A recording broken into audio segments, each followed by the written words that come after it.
একটা বাস্তব কথা আপনাদের সামনে আমি তুলে ধরছি।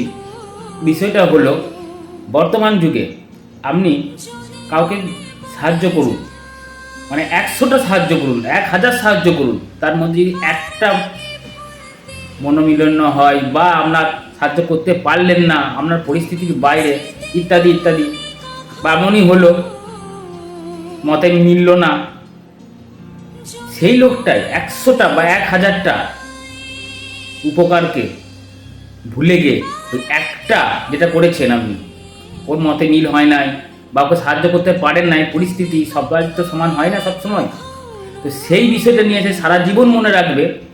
আরেকটা জিনিস, সে আরও 5জনকে বলে বেড়াবে যে আমার ও এই ক্ষতিটা করেছে, ও আমার এই অপকারটা করেছে, কিন্তু এইটাও লোককে বলে বেড়াবে না সেও যে ও আমার 1000 বা 100টা উপকার করেছে। এটাই হচ্ছে জগৎ, এটাই হচ্ছে নিয়ম, এটাই হচ্ছে বর্তমান পরিস্থিতি।